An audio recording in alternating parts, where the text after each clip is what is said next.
Tighter Insider Preseason Camp is sponsored by The Locker Room.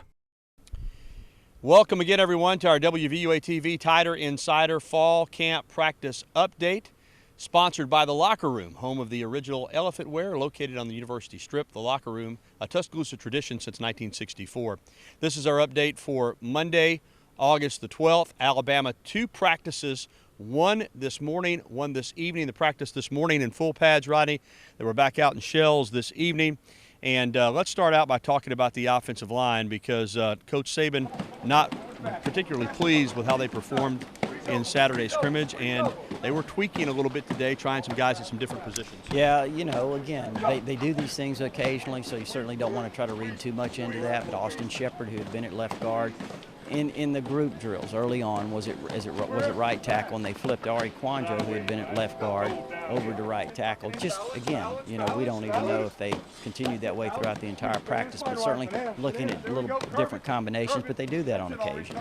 One guy that's not an offensive lineman but is a good blocker, and they seem extremely pleased with as a coaching staff, is Jalston Fowler. Was having a great year at running back last year until he tore his knee up against Western Kentucky, lost for the year, worked hard to rehab.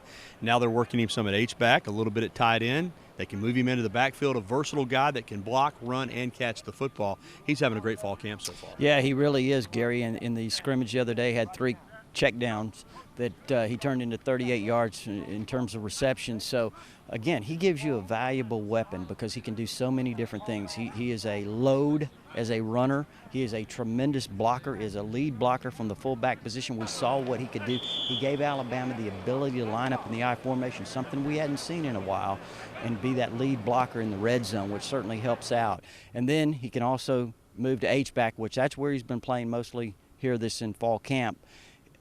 He can move out there, Gary. He can add some blocking, but he can also do some damage as a receiver because he has outstanding hands. And on the other side of the ball, a couple of players that were expected to have big years, not just in terms of their playing ability, but in terms of leadership, are doing that so far. Clinton-Dix at safety, C.J. Mosley at linebacker. I mean, these guys are good football players that also are good leaders for their teammates. Well, when you look at Clinton-Dix, you look at what he did down the stretch last year. He really came on, solidified the secondary, the back half, and I think that he had a great last 3 or 4 games. And this year, a lot of people think that he might be one of the best safeties in the country.